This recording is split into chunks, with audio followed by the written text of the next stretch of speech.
할렐루야, 우리 하나님을 찬송합니다. 하나님 말씀 공부하는 시간이 또 돌아왔습니다. 오늘 2022년 2월 23일 수요일입니다. 신명기 19장에서 21장의 말씀입니다. 참 오늘 본문의 말씀은 참 나누고 싶은 은혜스러운 말씀이 참 많습니다. 특별히 신명기 20장에서 전쟁에 참가시키지 말고 집으로 돌려보낼 자들을 언급하는데, 이 전쟁에 나아갈 때 그런 지시사항이 영적인 전쟁을 벌이고 있는 예수 믿는 저와 여러분들에게 상당히 큰 지침이 되는 말씀이라 여겨집니다. 신명기 20장 1절입니다. 네가 나가서 적군과 싸우려 할 때에 말과 병거와 백성이 너보다 많음을 볼지라도. 자, 이제 전쟁터에 나갔는데 적군이 우리들보다 숫자가 훨씬 많아요. 우리 군사가 예를 들어서 1만 명인데 적군의 숫자가 10만 명이다. 자, 이런 상황에 맞닥뜨리면 어떻게 우리가 생각을 해야 되겠냐 이거죠.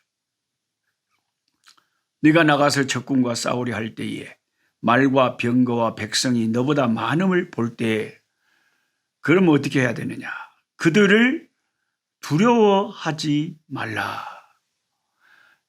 두려움이라고 하는 이 주제는 참 성경에서 많이 강조해서 반복해서 가르치는 교훈 중에 하나입니다. 자기 백성들에게 하나님은 여러 대목에서 두려움을 극복해야 된다. 두려움을 물리쳐야 된다. 두려움과 먼저 싸워 이겨야 적과도 이길 수 있다. 그 말씀을 참 많이 합니다. 상당히 심리적인 말씀이죠. 이거 심리적인 말씀. 애굽 땅에서 너를 인도하여 내신 내 하나님 여호와께서 너와 함께 하시느니라. 왜 너희들보다 엄청나게 많은 적군 앞에서도 두려워하지 말라고 하시냐면, 너희 하나님 여호와께서 너와 함께 하시기 때문에, 하나님께서 우리와 함께 하시기 때문에 아무리 인간적인 눈에 상대가 크게 보여도 두려워하거나 놀라지 말라는 것이죠. 2절입니다. 너희가 싸울 곳에 가까이 가면 제사장은 백성에게 나와서 고하여 그들에게 말하여 이르기를 이스라엘아 들으라. 이제 제사장이 전쟁 앞두고, 우리가 영화 같은데 전쟁 영화 같은 거 보면 옛날에 장군이 참 이제 격려하는 말을 전쟁을 앞두고 하지 않습니까? 이순신 장군 같으면은 살고자 하면 죽고 죽고자 하면 사는 수가 있다. 그럼 어떤 격려의 말을 하잖아요. 그런데 이스라엘 백성은 전쟁에 나가면 장군이 나와서 이야기를 하는 게 아니라 제사장이, 하나님 앞에 예배를 인도하는 제사장이 나와서 자기 백성들에게 말을 합니다. 뭐라고 말하느냐. 3절에 말하여 이르기를 이스라엘아 들으라. 너희가 오늘 너희의 대적과 싸우려고 나와왔으니. 자, 대적과 이제 싸우려고 하는데 무슨 말씀을 제사장이 하냐면 마음에 겁내지 말라. 이게 제일 먼저 제사장이 이스라엘 군인들에게 하는 첫 번째 요구사항이 마음에 겁을 먹지 말라는 거죠. 얼마나 겁이 나겠습니까? 막 가슴이 콩닥콩닥 뛰고 그냥 이제 오마 여기서 죽을란갑다 싶으니까 인간이라면 누구나 덜덜 떨리죠. 제사장이 제일 먼저 하는 말은 네 마음에 겁을 먹지 말라는 거예요. 겁을 먹지 말라. 마음에 겁먹지 말고. 그 다음에 두 번째는 뭐하냐. 두려워하지 말고. 겁을 먹지를 말아야 되고 두려워하지를 말아야 되고. 세 번째, 떨지 말고. 떨리는데 떨지 말라는 거예요. 네 번째, 그들로 말미암아 놀라지도 말라. 참 성경을 많이 읽었다고 하는 분들한테도 막상 이런 말씀을 주관식으로 물어보면 제대로 대답을 못하는 경우가 많아요. 신명기 20장에 이스라엘의 백성들이 적군과 싸움을 할 때에 제사장이 나와서 자기 군사들에게 한 말의 핵심 내용이 무슨 말을 했습니까? 이렇게 물어보면 성경을 수십 독 읽었다는 분도 물어보면 몰라. 물어보면 몰라. 그러니까 우리가 말씀을 묵상을 해야 되고 큐티를 해야 되고 공부를 해야 되고 배워야 되고 연구를 해야 되고 그래야 말씀이 마음에 잊혀지지가 않는 거예요. 하나님 말씀을 마음에 새겨야 됩니다. 기억을 해야 돼요. Keep in mind. 마음에 꼭 간직해야 돼요. 저는 너무 이 말씀이 좋아서 영어로도 밑줄을 쳐가면서 읽습니다. Do not be faint-hearted. faint-hearted란 것은 마음이 약해지는 거예요. faint, 거의 막 기절초풍할 정도로 자빠질 정도로 마음이 약해지는 거예요. 마음을 do not be faint-hearted. 마음을 약하게 먹지 말라. 이게 겁먹지 말라는 거. or do not be afraid. afraid라는 것은 무서워하는 거거든요. 무서워하지 말고. do not panic. 패닉이라는 것은 완전히 공포에 쌓여버리는 거예요. do not panic. 공포에 쌓이지도 말고. or be terrified by them. 적군들에 의해서 공포에 질리지도 말아라. 압도당하지 말아라. Do not be terrified. Do not be terrified by them. Do not be faint-hearted. Do not be afraid. Do not panic. Do not be terrified by them. 압도당하지도 말고 마음을 약하게 먹지도 말고 무서워하지도 말고 공포에 질리지도 말아라. 이렇게 네 가지를 반복해서 말씀하십니다. 그 말인 것 같아도요. 얼마나 중요하면 성경이 반복을 하겠습니까? 그러니까 여호수아 1장을 기억하시는 우리 믿음의 사람들 많이 계실 거예요. 모세를 이어서 여호수아가 이스라엘의 지도자가 돼서 이제 가나안 정복을 앞둔 그 떨리는 순간에 여호수아 1장에 하나님께서 여호수아 1장에서 가장 강조하셨던 게 뭡니까? 너는 두려워하지 말고 놀라지 말고 마음을 강하게 먹고 담대한 마음을 먹으라. 내가 모세와 함께 있던 것처럼 너와 함께 있을 것이고 너에게 승리를 반드시 승리케 할 것이니까 용기를 가지고 두려워하지 말고 담력 있게 나아가고 놀라지 말고 자빠지도 말고 기절하지도 말고. 이런 말씀이 여호수아 1장에 나왔지 않습니까? 그러니까 항상 전쟁을 앞두고 하나님의 마음은 똑같아요. 자기 백성이 하시고자 하는 말씀. 여호수아 1장이나 신명기 20장이나. 저와 여러분에게도 오늘을 사는 저와 여러분에게도 우리가 전쟁터 앞에서 지금 막 적군하고 전쟁하는 상황은 아닐지라도 자녀 문제, 사업 문제, 물질 문제, 건강 문제, 살아가는 문제, 또 인간관계의 여러 가지 얽히고 설킨 문제, 여러 가지 문제들 앞에서 우리가 살아가잖아요. 직장 문제. 근데 하나님은 오늘 말씀을 통해서 저와 여러분에게 네 가지 말씀, 제사장을 세워서 하시는 말씀.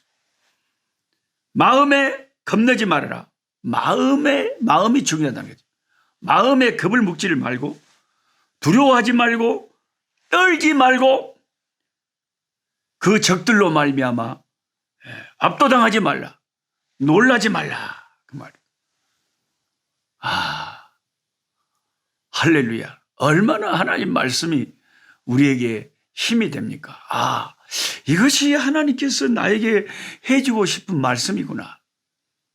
우리가 하나님의 음성을 듣는 게 얼마나 우리 신앙생활에 크고 중요합니까? 근데 어떤 사람들은 이렇게 무당들이 귀신의 소리 듣듯이 뭔가 음성을 실제로 물리적으로 듣고 싶어 해요.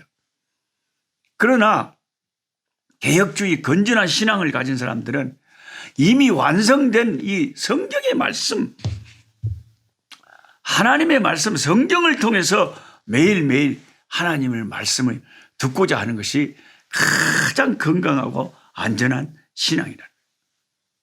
그래서 이렇게 제사장은 네 가지로 당부를 합니다. 마음속에 겁을 먹지 말고 두려워하지를 말고 덜덜 떨지를 말고 그들로 말미암아 압도당하지 말라. 놀라지 말라. 왜 그러냐? 4절에 이유를 말해줍니다. 너희 하나님 여호와는 너희와 함께 행하시며 너희를 위하여 너희 적군과 싸우려고 구원하실 것이라. 하나님이 너희 적군과 싸워 주실 것이다 하는 것입니다. 그러니까 절대로 떨거나 두려워하거나 압도당하거나 놀라지 말라 하는 거예요. 하나님이 함께해 주실 거니까요. 할렐루야. 그러면서 하나님께서 이렇게 말합니다. 새 집을 지어놓고 누려보지 못하고 전쟁터에 불려나온 사람, 결혼하고 신혼을 누리지 못하고 전쟁터에 온 사람, 포도원을 다 갖고 놓고 추수를 맛보지 못하고 전쟁터에 나온 사람, 또 너무 벌벌 떨리고 두려워서 너무 겁이 나는 사람, 이런 사람들은 군인들 중에서 다 추려내서 집으로 돌려보내라는 거예요. 하나님은 이상하게 전쟁터에서 이게 합당하지 않은 사람을 돌려보내는 것을 잘하시는 것 같아요. 왜냐하면 사기에 영향을 미치거든요. 이런 사람은 없는 것이 훨씬 나아요. 기도원의 300명 용사도 보세요. 수만 명이 모였지만 정말 전쟁할 의지가 있는 사람. 물가에 가서 물을 먹는데 뒤에서 적군이 갑자기 나타나더라도 대처할 수 있도록 손에다가 손바닥으로 물을 딱 퍼서 이렇게 마시는 이런 사람을 하나님이 딱 300명만 남겨두라지. 그냥 막 고개를 물에다 대고 그냥 벌컥 끓고 물 마시고 뒤에 와서 발로 탁 차버리면 어떡해요. 곡 자빠지거든요. 전쟁 준비가 안 된 사람들은 전쟁터에 어차피 하나님이 도우셔서 이기게 할 것이라는 자신감이 하나님은 있으니까 준비 안 된 사람은 다 돌려보내라는 거죠. 오늘날 교회 안에서도 참 죄송한 말씀이지만 참말로 저 사람은 그냥 다른 교회로 가시든지 우리 교회 안 나오는 것이 우리 교회에 도움이 되는 사람들이 많이 섞여 있어요. 항상 알곡과 쭉정이가 섞여 있어요. 그래 섞여 있는 사람들이 얼마나 교회를 혼란스럽게 하고 어지럽게 하고 고통스럽게 하고 위험에 빠뜨리고 다툼을 일으키고 많은 사람들을 상처 입게 하고 그런지 몰라요. 그런 사람들이 없으면 얼마나 좋겠어요. 근데 지상 교회는 그게 없을 수가 없는 거, 그게 안타깝죠. 괜히 쭉정이 곤란에다가 알고까지 상처받고 이게 어려움 당할까 봐서 하나님의 심판 때까지 하나님이 가만두라고 하시죠.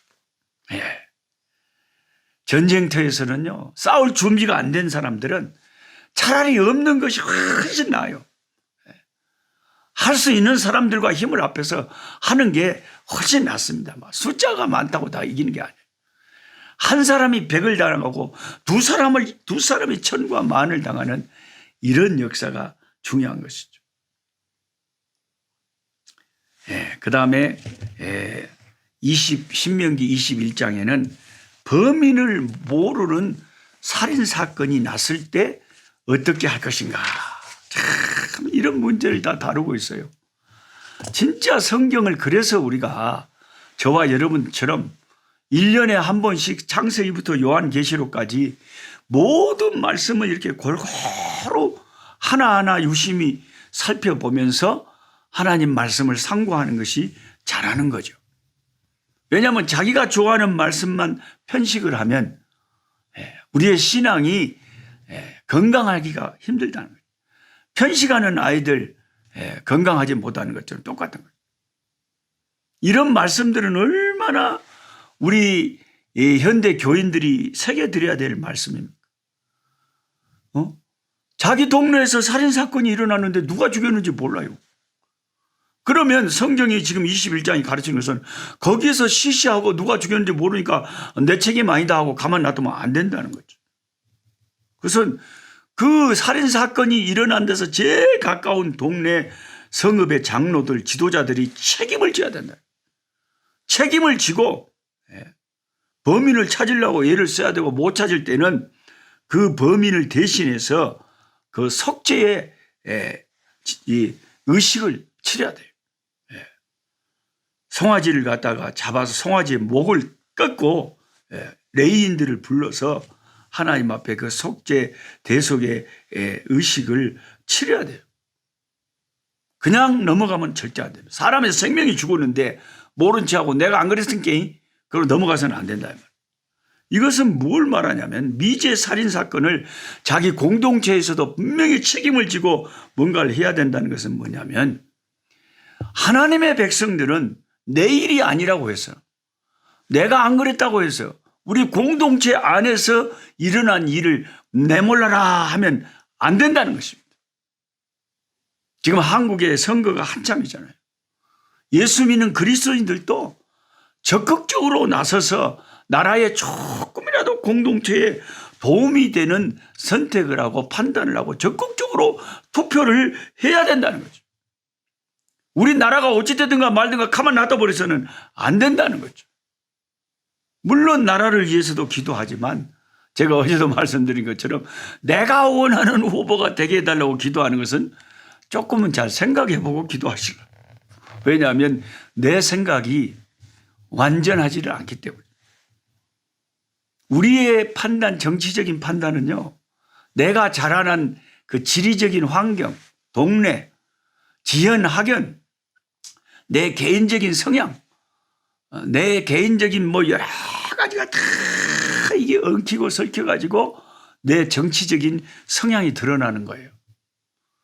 그러니까 인간이라는 것은 다 자기중심적으로 생각을 하고 선택을 하기 때문에 인간의 생각을 온전하게 믿으면 안 돼요. 그러니까 하나님 앞에 기도를 해도 하나님 이 내가 믿는 이 후보가 되게 해달라고 이렇게 기도하는 것은 너무 좀 유치한 기도죠.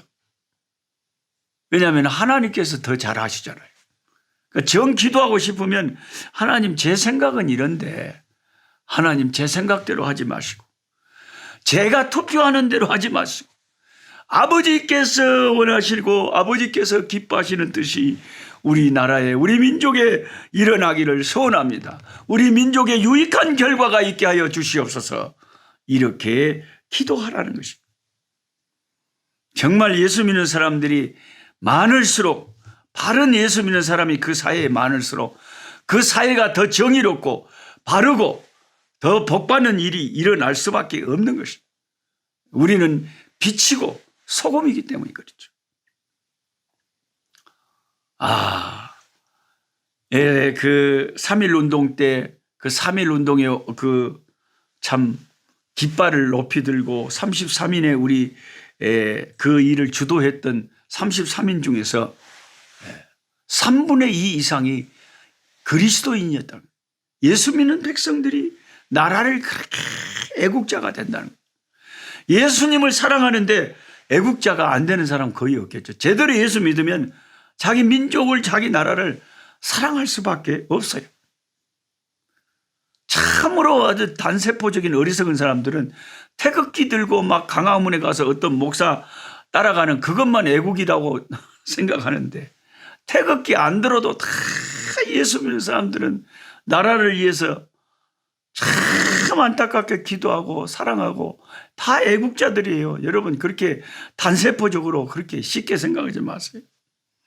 나라 사랑하는 방법이 달라서 그래요. 제가 책에도 적어놨지만 윤동주 시인 아시죠? 얼마나 젊었지만 20대였지만 일제에 우리나라가 참 그렇게 압박당하고 있을 때 나라의 독립을 위해서 그렇게 힘쓰고 나중에 이제 일본에 유학할 때에 그 나라 독립을 위해서 그 대학생들이 몰래 결성을 해가지고 나라 독립을 위해서 일했다는 것을 일본 순사들이 캐치를 해가지고 감옥에 가다 놓고 이상한 주사 놓고 사람 죽여버렸잖아요. 자기의 죽음이 다가올 것을 안 그 윤동주가, 그 젊은 청춘 20대의 그 피 끓는 청춘의 윤동주가 나라를 위해서 하나밖에 없는 자기 목숨을 독립운동하다가 바친 거 아닙니까? 별을 해는 밤이라는 그 시가 얼마나 유명합니까? 계절이 지나가는 하늘에는 가을로 가득 차 있습니다. 나는 아무 걱정도 없이 가을 속의 별들을 다 헤일 듯합니다. 가슴 속에 하나둘 새겨지는 별을 이제 다 못 해는 것은 시 아침이 오는 까닭이요, 내일 밤이 남은 까닭이요, 아직 나의 청춘이 다하지 않은 까닭입니다. 별 하나의 추억과 별 하나의 사랑과 별 하나의 쓸쓸함과 별 하나의 동경과 별 하나의 시와 별 하나의 어머니. 나는 별 하나의 아름다운 말 한마디씩 불려봅니다.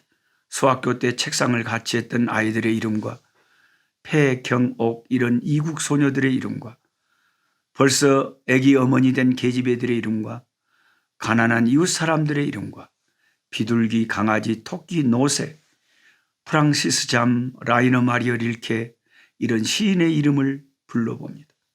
이네들은 너무나 멀리 있습니다. 별이 아스라이 멀듯이. 어머님, 그리고 당신은 북간도에 계십니다. 자신은 일본에 있고 어머니는 북간도에 계시는데 얼마나 어머니가 보고 싶었을까요? 자기의 죽음이 다가오고 있다는 것을 그가 본능적으로 느꼈을 때, 자기 청춘을 이제 조국 때문에 바치는구나 싶었을 때, 하늘의 별을 보면서 어머니를 그리워하면서 자기 짧았던 20여 년의 자기의 인생을 반추하면서 이 많은 별빛이 내린 언덕 위에 내 이름자를 써보고 흙으로 덮어버렸습니다. 이 겨울이 지나고 나의 별에도 봄이 오면 무덤 위에 파란 잔디가 피어나듯이 내 이름자 묻힌 언덕 위에도 자랑처럼 풀이 무성할 거예요. 자기 자신이 죽을 것을 알고 자기가 묻힌 그 언덕, 자기의 무덤 위에 풀이 내년 봄이 오면 자라날 것이라고 노래하면서 자기의 죽음을 예감한 듯이 이 시를 쓰고 있습니다. 오늘 한국의 20대들하고 그 옛날에 그 참 목숨을 바쳐가면서 조국의 독립을 위해서 한 청춘을 바쳤던 그런 애국자들하고는 참 비교할 수가 없죠. 요즘의 20대는 너무 이기적인 것 같아요. 나라를 위하고 조국을 위한, 정의를 위하고 민주를 위한 것이 너무 부족한 것 같아요. 참 안타깝습니다. 우리 예수 믿는 저와 여러분들은 민족 의식이 있어야 되고 역사 의식이 있어야 돼요. 확실히 예수 믿는 사람들은 어지간한 세상 것으로, 어지간한 학연과 지연과 어지간한 뭘 가지고 말을 해도 저 사람들은 흔들리지 않고 자기들만의 꿋꿋한 기준이 있었어. 무엇이 더 나라를 위한 것인가, 무엇이 더 하나님이 기뻐하실 일인가 하는 그런 것을 기준으로 선택을 하는구나. 그렇게 세상이 알 수 있도록 예수 믿는 우리가 올바른 의식을 가지고 나라를 진정으로 위하는 일에 우리가 쓰임받아야 되겠습니다. 이것이 공동체, 커뮤니티를 위하는 가르침을 주신 신명기 21장의 교훈이다 하는 것입니다. 우리는 절대로 우리가 속한 공동체에 나 몰라라 해버리면 안 됩니다. 책임감을 가지고 함께 우리의 공동체가 잘 되도록 하는데 최선을 다하는 책임감 있는 그리스도인들이 되어야 될 줄로 믿습니다. 아버지 하나님, 감사합니다. 우리 작은 한반도를 다 한다고 해도 작은 나라지만 그것도 반으로 잘라서 남북이 대치하고 있고 남쪽의 작은 허리 잘린 아버지, 우리 작은 남한을 통해서 경제의 대국을 되게 하시고 세계 10대 경제의 대국이 되게 하시고 세계 6대 군사 강국이 되게 하시고 아버지, 한국 문화가 세계를 또 압도하게 하시고 한국의 교회들을 부흥되게 하시고 3만여 명의 선교사들을 온 세계에 파송하시고 예수 그리스도의 복음을 온 세계에 전파하게 하시는 놀라우신 하나님, 하나님이 보호하사 우리나라가 여기까지 온 것으로 고백합니다. 주여, 우리나라를 버리지 마옵소서. 버리지 마옵소서. 이기적인 인간들의 투표와 판단과 생각에 맡기지 마옵소서. 우리나라를 사랑하시는 우리 주님, 우리나라를 보호하시고 여기까지 인도하신 우리 주님, 주님이 간섭하시고 주님이 역사하셨어요. 사람들의 마음을 움직이셨어요. 우리나라에 조금이라도 유익이 되고 더 보탬이 되는 결과가 나올 수 있도록 대통령 선거 가운데 간섭하시고 역사하여 주시고 우리 인간들의 생각대로, 우리 인간들의 판단대로 되지 않게 하시고 아버지의 뜻대로 되게 하여 주시옵소서. 우리가 우리 공동체에, 우리가 속한 커뮤니티에 책임감을 가지고 함께 할 수 있는 그리스도인들이 되게 하여 주시옵소서. 이기적인 그리스도인들 되지 않게 하여 주시고 아버지 하나님, 빛이 되고 소금이 되고 가장 정의롭고 가장 올바른 아버지 내 앞장서는 우리가 될 수 있게 하여 주시옵소서. 예수님의 이름으로 기도드리옵나이다. 아멘. 약한 자 힘주시고 강한 자 바르게 주 함자 정택함이 주님의 뜻이라. 해 아래 압박 있는 곳 주 거기 계셔서 그 팔로 막아 주시어 정의가 선하